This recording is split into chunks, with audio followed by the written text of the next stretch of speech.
In July 1777, representatives from towns across a territory disputed by both New York and New Hampshire met in a local tavern on the Connecticut River to sign the Constitution of Vermont. Declaring itself free of both the newborn United States and the British Empire, the Vermont Republic was established. It issued its own currency, prohibited slavery, granted suffrage to all males regardless of land ownership, and perhaps most importantly, set a precedent for independence from the United States, maintaining that independence for 14 years before becoming the 14th state to join the Union in 1791. In 2003, over 200 years later, the old Vermont Republic became the inspiration for the new. Thomas Naylor, Professor Emeritus of Economics at Duke University, founded the Second Vermont Republic, a political movement whose goal is the secession of Vermont from the United States.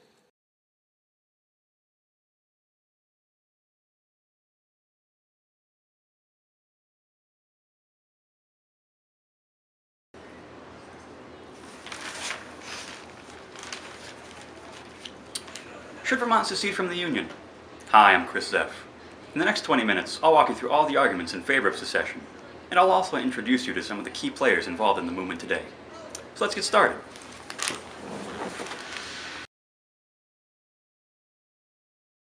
Thomas Naylor writes in the Vermont Manifesto, "Thoughtful Vermonters, opposed to the tyranny of the United States government, corporate America, and globalization, believe that Vermont should once again become an independent republic."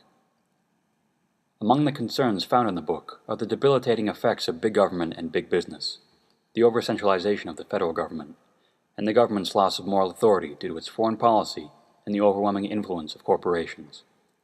Naylor passed away in 2012, but his efforts had generated substantial interest in secession. A clear example is the Vermont Commons. Founded in 2005 by Rob Williams, the Vermont Commons originally began as a multimedia news journal, running as a statewide print publication for 6 years until the publishers were flooded out by Tropical Storm Irene. Since then, the journal has been published on the web under the name 2vr.org. When the paper was sort of at its circulatory height in print, if you will, we were circulating between 10 and 12,000 copies of the paper for free in almost every town in Vermont where there was a place to put down a news box. The Vermont Commons released a collection of its articles in 2013 under the title Most Likely to Secede. The writers who contribute to the Vermont Commons tend to advocate for decentralization, seeing serious problems deeply embedded in American politics, particularly within recent years.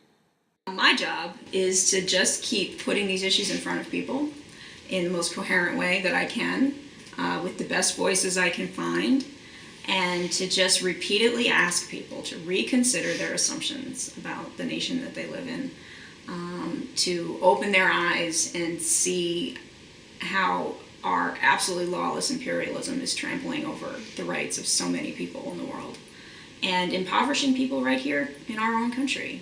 The idea of Vermont independence, I think, came out of collective frustration with the Bush-Cheney regime and sort of everything that it entailed.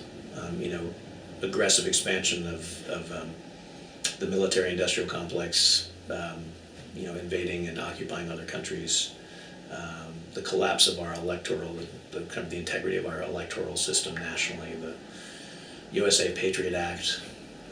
I could go on. People would say, what are you going to do? We would talk about, well, we'd like it to be a combination of this, this, this, and this. A little bit like Switzerland, a little bit like socialism, a little bit like this, and it's really for the people to decide. Despite finding motivation in the failures of the Bush administration, Vermont secession preceded Thomas Naylor and the Second Vermont Republic, though it did not gain as much traction as it would in the mid-2000s. Frank Bryan, Professor Emeritus of Political Science at the University of Vermont, is one of a handful of writers who advocated for secession as early as the 1980s. Whenever I'm asked what's going on in Washington, I always say that the government's working perfectly. And people say, of course it isn't. I say it was designed not to work.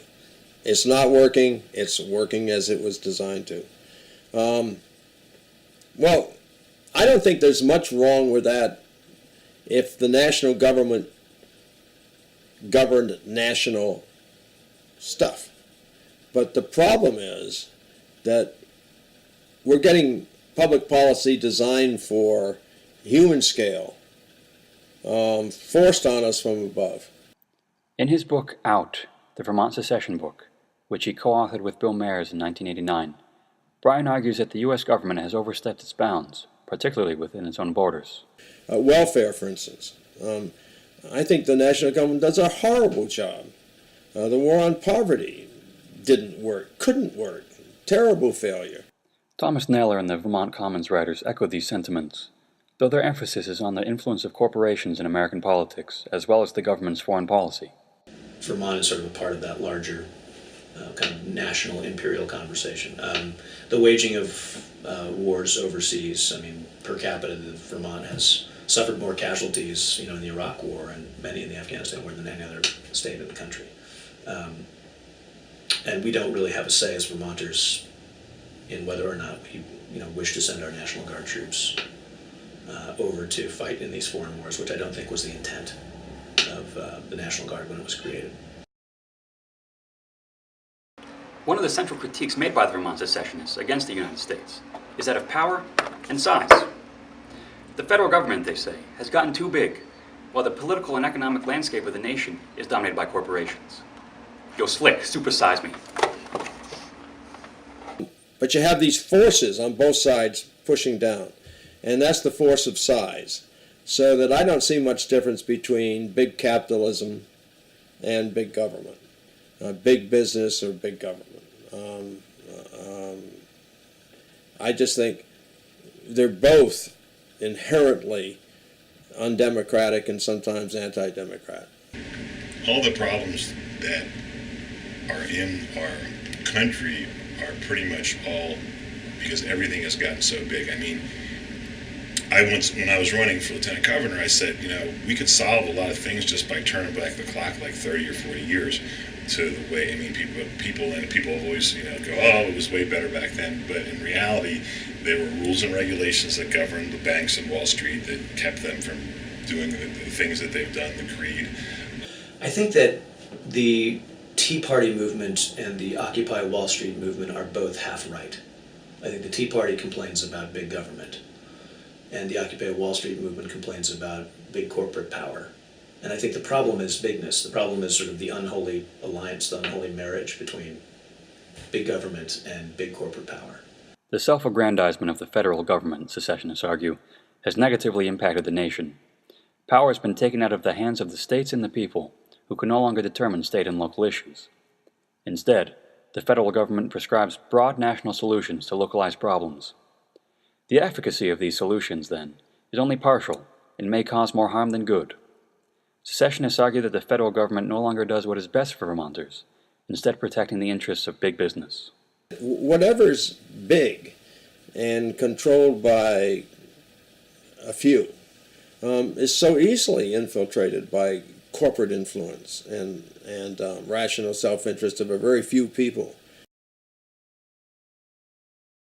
So there are certain things within a federal system that states can and cannot do.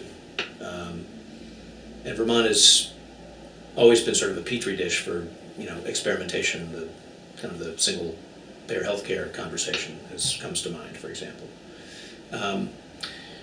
But in a federal system of, let's say, fascism, corporatism, Vermont, for example, is not free to determine its own destiny with regard to nuclear power. I'm thinking of Vermont Yankee, for example. The question of delegated powers and states' rights is a familiar issue to secessionists in the United States, most notably, of course, since the American Civil War, in which the southern states exercised their constitutional right to secede from the Union, but were prevented from doing so by the federal government, forcing them to play ball by the federal government's rules. Since then, the word secession has no doubt been stigmatized, and any talk of secession is often immediately dismissed. Kobe! Vermont Governor Jim Douglas is among those who don't believe secession should or will happen. I really don't take the movement seriously. Vermonters do have a right to be annoyed with what's going on in Washington, D.C., but I don't think the answer is secession. Vermont is a state famous for having more cows than people.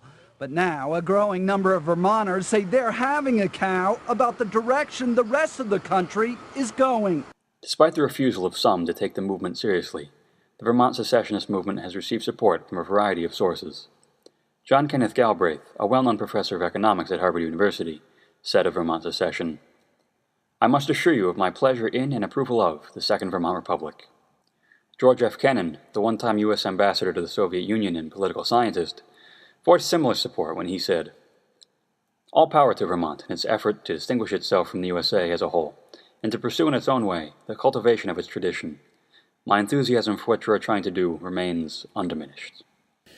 Just imagine your state is responsible for everything. You always get this, well, we wouldn't have enough money. But it can't be the case that every state wouldn't have enough money, can it?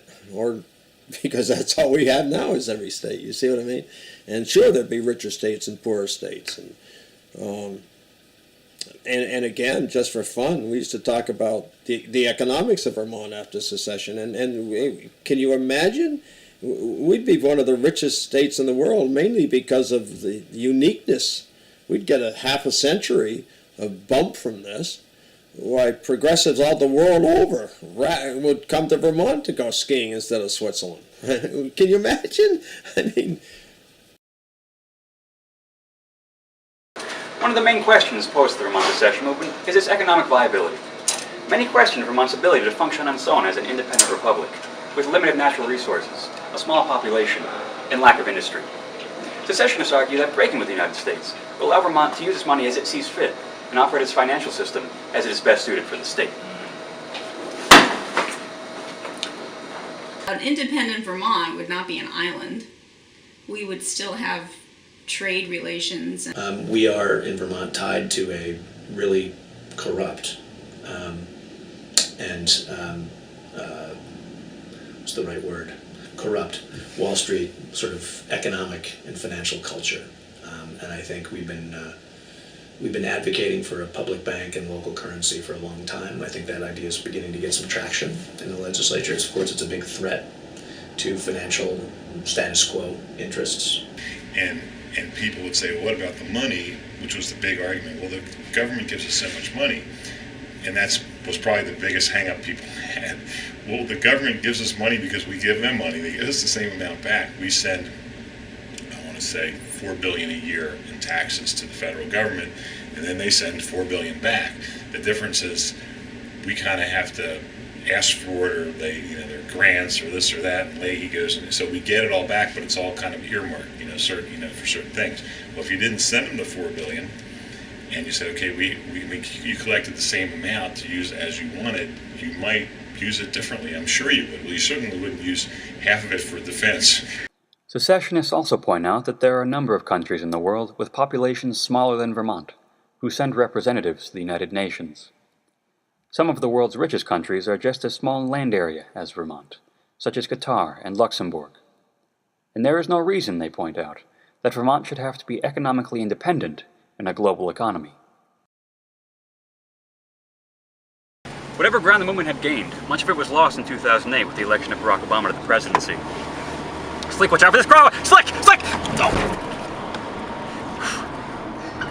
The election of a left-wing president was a relief to many Vermonters in one of the most consistently left-voting states in the country. Slick, watch out, Slick! With the Obama election, it was almost like the sort of wind was sort of pulled out of the sails almost overnight. While George Bush was president, there were more people that were excited about secession because so many people disliked him for so many reasons. And he was kind of like a poster boy for many things. And so everybody that was on the left kind of hated him, and some of those people broke away and figured, well, the best thing would be secession. But the issues haven't gotten better, and Obama in many ways made things worse. And I think a lot of people were snowballed, bamboozled or whatever by Obama, and thought that things were, he was going to turn things around, and he was going to end the Patriot Act, stop bombing people for no reason, and fix Wall Street and all this stuff, and none of this stuff has happened. I think as a whole, there's such a roadblock to Americans accepting the illegitimacy of our government and our system. Americans have a very large spiritual investment in feeling morally upstanding and correct, and believing that they have a voice, and that we live in a democracy, and that we're fair, and that we're the guardians of freedom in the world. None of this is true. And I think what people who've been reading the tea leaves have discovered is that, the Obama administration has, if anything, kind of amplified the excesses of the Bush-Cheney regime, if you will. More drone bombings, more spending on the military, more of everything that people wanted to have there be less of, for the most part.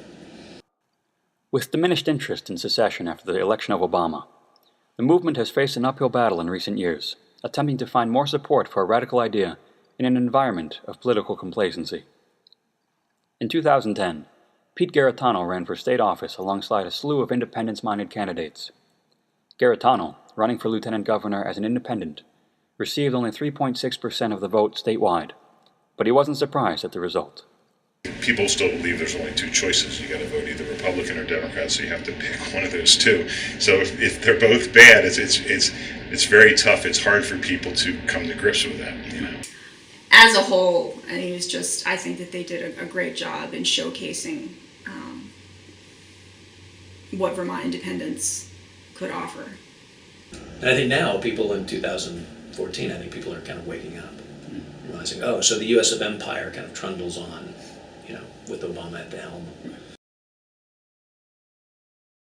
So I think what has to happen to move Vermont independence forward is we need to get real about what's coming in the 21st century, and we need to start planning in our homes, in our businesses, in our communities. Well, we always say the worse things get, the better off we are, and I think in our final days of the last election, when we were talking about this, and a lot of people think the only cure is, or the only way that this system is going to change is collapse of some kind. And of course, nobody wants that. I think it's going to take something rather catastrophic to get people to let go of that, see the world as it is, and make plans based on the reality and not the myth. None of this, of course, is easy. It's easier to watch TV, easier to watch Sons of Anarchy, and hope the motorcycle gangs will take care of it. But it's awfully hard to dissuade a status quo to take a chance on anything, to say nothing of take a chance on something like democracy. But I think at the end of the day, we are the people we've been waiting for, and so we have to get real about that. The Vermont secession movement is one founded on the ideas of decentralization and anti-corporatism. Fed up with the U.S. federal government, with its overwhelming size and amoral foreign policy, Vermont secessionists see the best solution as giving up on a corrupt system and starting over. Better to prepare for the collapse, they say, than letting it take you by surprise. Even so, in considering the probable response of the U.S. government to the secession of Vermont, the reality is bleak. Of course, we couldn't get away with it. They'd force us out. Yeah. But the idea then and the idea now is to push them just as far as we can. You might be surprised, you might be surprised if you had people willing to do that, to risk their political careers in Vermont, to say, no, I guess we won't, and make them force us, Regardless of the feasibility or the imminence of the Second Vermont Republic, perhaps what is most important is its resistance to the system itself, both right and left, liberal and conservative, denying a stagnant status quo and emphasizing self-reliance in a world that is becoming less able to take care of itself. Vermont secessionists seek a better, fairer, more efficient way to govern themselves. And this is, at the very least, what the Founding Fathers of the United States sought when they declared their independence in 1776.